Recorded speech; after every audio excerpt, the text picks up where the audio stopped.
I need to be in relationships where I can be fully me and it's accepted with grace. When we're not showing them who we truly are, we're hiding. The more authentic I become, the easier it is. I think every soul wants somebody in their world that can get them. Welcome to the Crucible Project Podcast. The Crucible Project is a nonprofit organization committed to creating a world of men and women who live with integrity, grace, and courage, helping them to fulfill their God-given purpose. This podcast will discuss important and sometimes difficult topics while delivering practical life applications with men and women who are currently practicing this work. We are igniting Christ-like change in men and women through experiences of radical honesty and grace. Welcome back to the Crucible Project Podcast. This is the Real Christian Manhood series.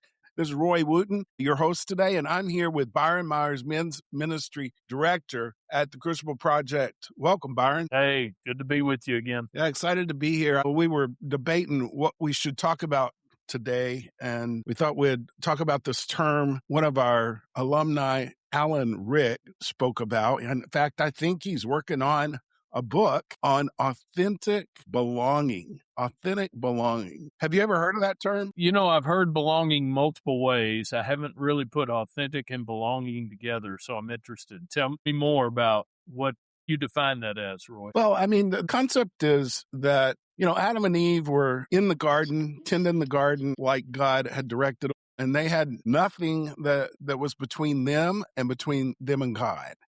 We call it on the Crucible Project Weekend being naked and unashamed, right?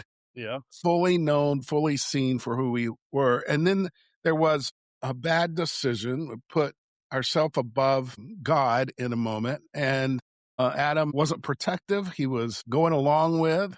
And then immediately they saw themselves as naked. It says when God started looking for them again, they were hiding. They were hiding behind the trees, and they hid from each other with covering themselves for the first time with leaves. So there was an authentic belonging at the beginning of our relationship with God and with others, if that makes sense. But we go through life when we take some bumps and hits. Sometimes it's trust busters from other people in our life or whatever, and we decide we can't show other people that part of us anymore. And so as we're going through life, when we're not showing them who we truly are, we're hiding. We know that when they accept and love and connect with us, when we belong together, that they don't really know our true self. They don't know us because we haven't been revealing enough. And authentic belonging says, I need to be in relationships where I can be fully me and it's accepted with grace, because that's the truly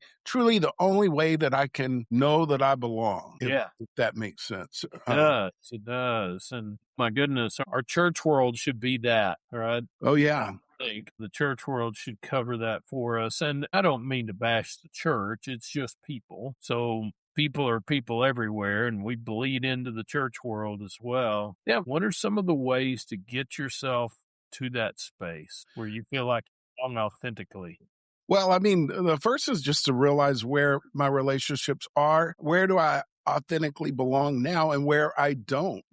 I think about the dating years with my wife, Deborah. By the way, we celebrated our 38th anniversary not long ago. Well done. We wanted to show the best of each of us to each other, right? So we didn't tell the worst things about ourselves to each other during our dating lives. And then once we got married, we always wanted to put the best foot forward as best we could in our marriage. There was something that happened maybe, I want to say 25 years ago, somewhere 10th year or so, that had me be more vulnerable with her about some things that I had never told her about. Some things from my childhood, some things that had happened to me. And that was really one of the first times that I really was more able to accept the love that she was giving me, because I knew that she knew something more about me. I wasn't hiding from her anymore, some of those things. And I think that that's true in all of our relationships. We have a moment that starts out where we're trying to fit in. And in that case with her, it was kind of like I was fitting into this new relationship. And we connect with a church. We want to make sure that we belong there, so we fit in. We do things that the way that they do them there. We come to talk the way that they talk there. We dress the way that they dress during their worship time there. So we can fit in. And fitting in is a way of kind of hiding who we truly are. And when it comes down to final score, as it were, we really are unsure if we truly belong there because of what we're not showing about ourselves. I think it's an interesting theory. I think about our relationship with God, and you know that God knows everything about us. There's no secrets that he doesn't know. He knows more about me than I know about myself. And yet there have been decades in my Christian walk, earlier in my Christian walk, where I didn't truly feel the love of God. I knew God loved me up here above my shoulders, right? I could teach and preach that God loves you and that God loves me. But in the inner being, inside of every cell in my body, there was a question mark of, does he really love me? Because I never really truly felt that.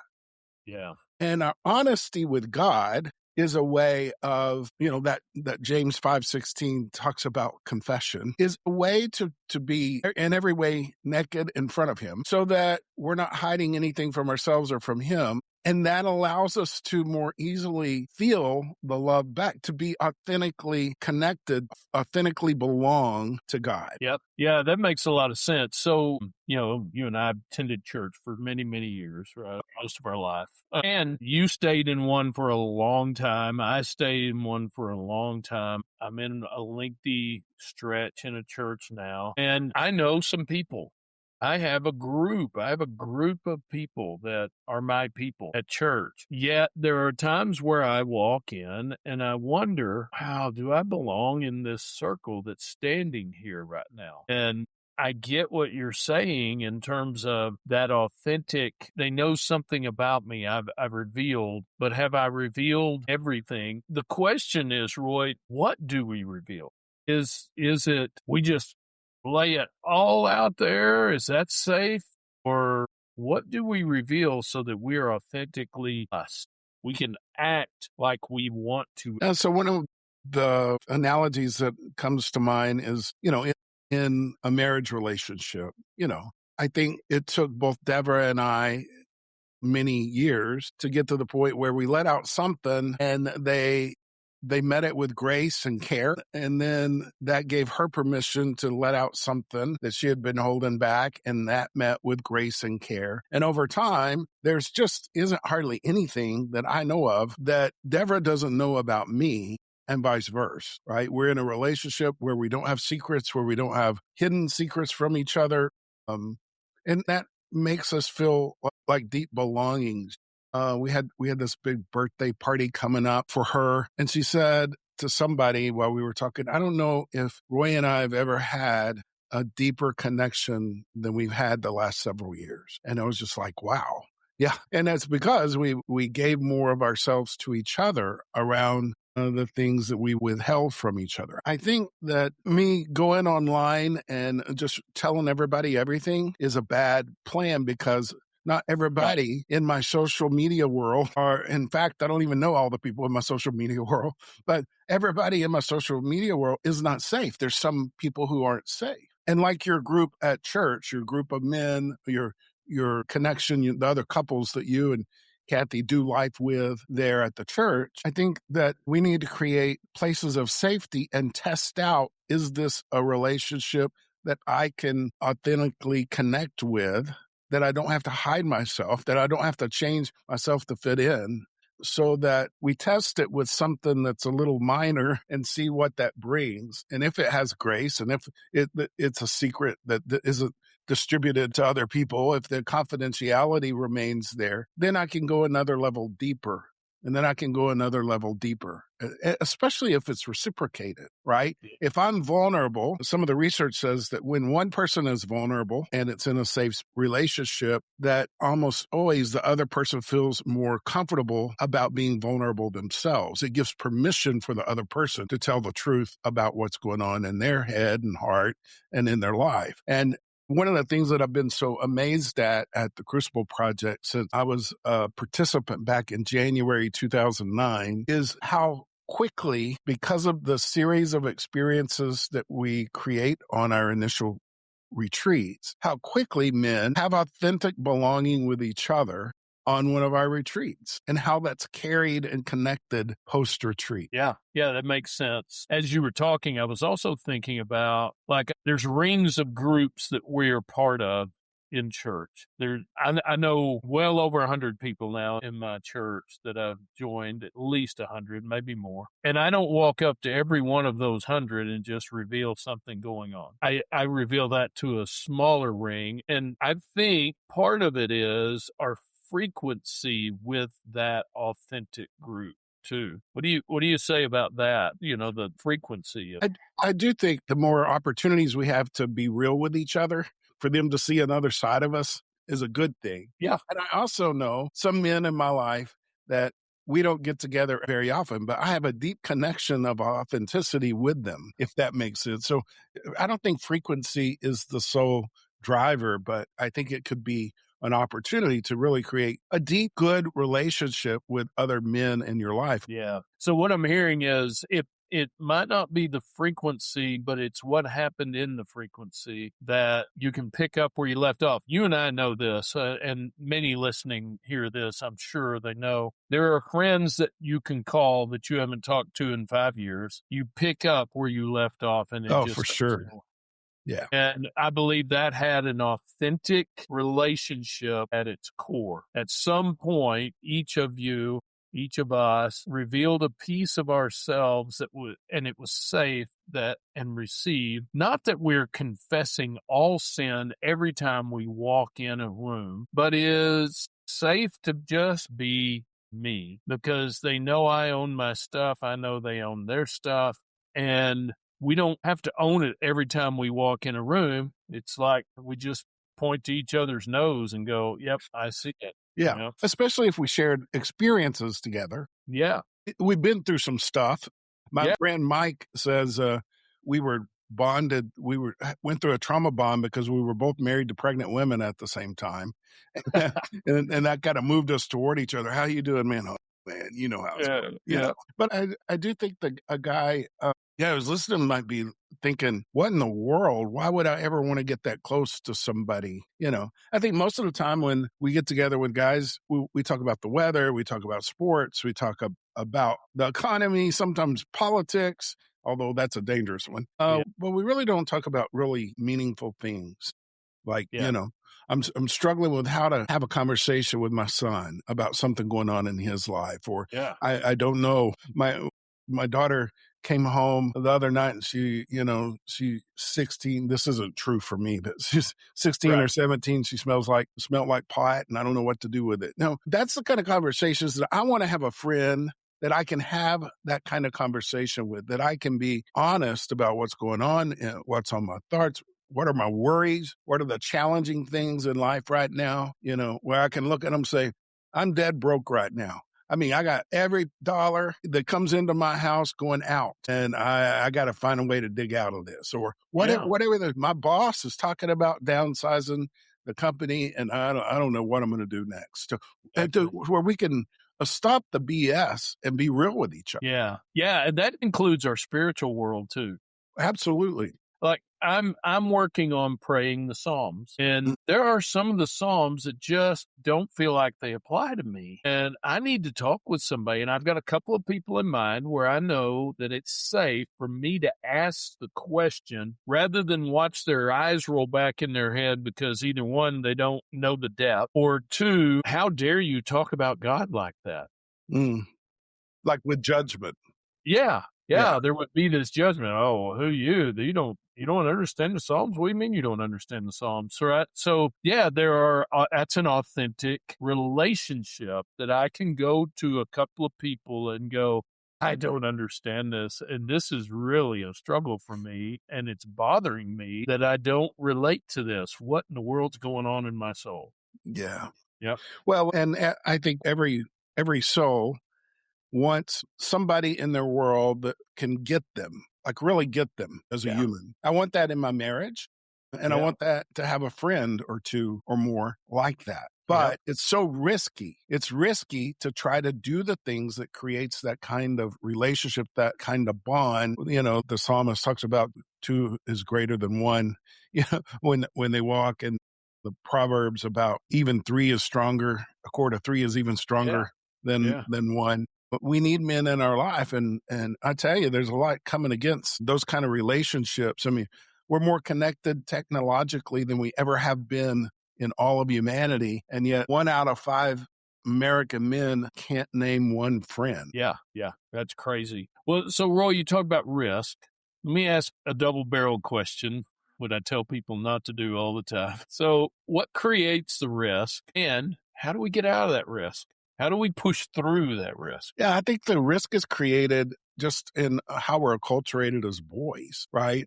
Somewhere along the line in our childhood, maybe 3 to 7, 8, we had a moment where a tear fell and another boy or two or a group of boys really let us have it. Like, don't be wimpy, or whatever they said.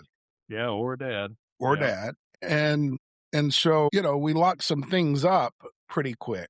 Even sometimes not bad things or negative things. Sometimes it's good things. I remember being really good at math and smart at math. And I don't know, it was second or third grade. I had the questions first and was winning some competitions, and some guys made fun of me.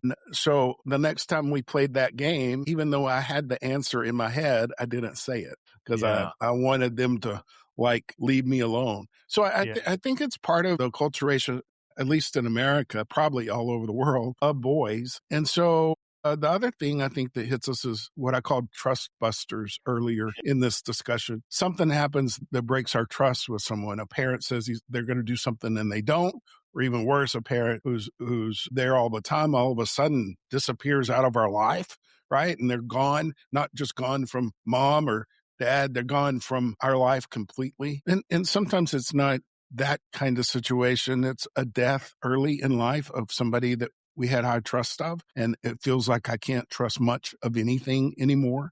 But those trust busters, a teacher, a person in authority, friends not following through, or making fun of a person that I thought was a friend, making fun of, or telling stuff that I had told them, all of a sudden, I don't want to let anyone know anything about much of anything. I hide things. We've called that in Crucible shadow. Like, we put that in shadow. It's still with me. It didn't go away, but it certainly is.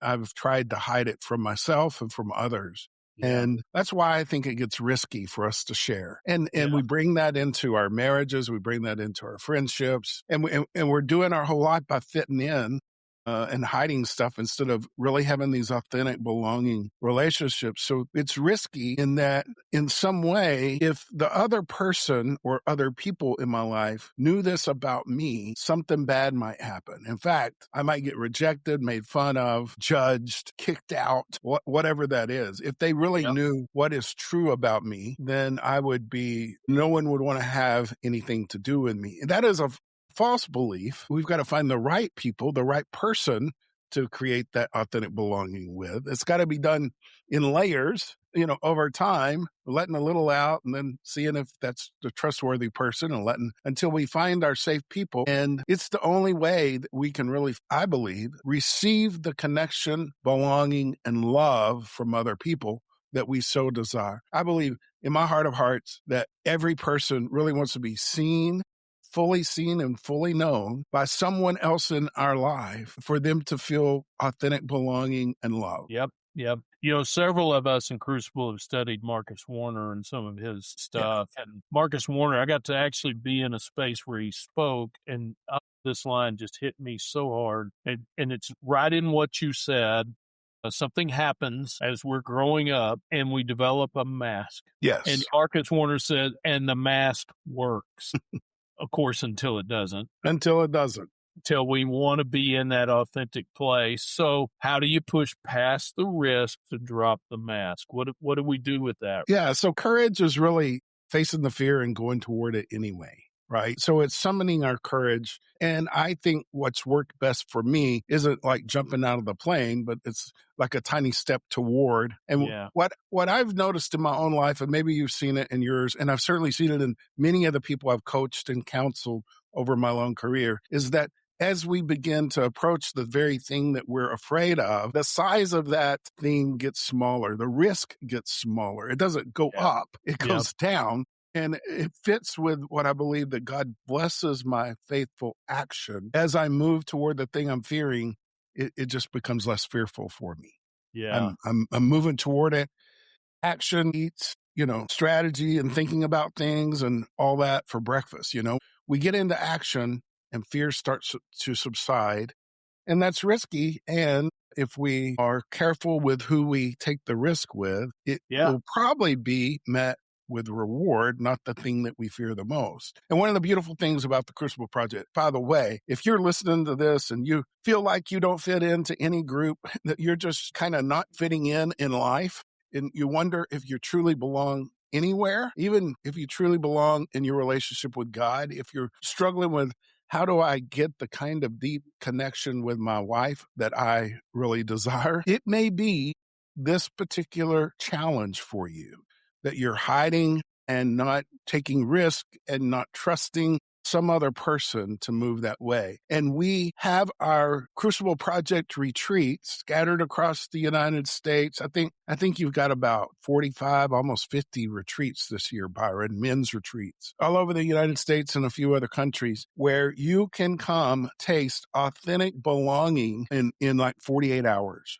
and an authentic belonging that sticks beyond that. You can have someone in your life, and probably more than just one someone, that you can have this bond to connect with for the rest of your life. So I want to invite you to do that. As we wrap up this one, Byron, what other comments do you have? I'm just going along that risk, pushing past the risk.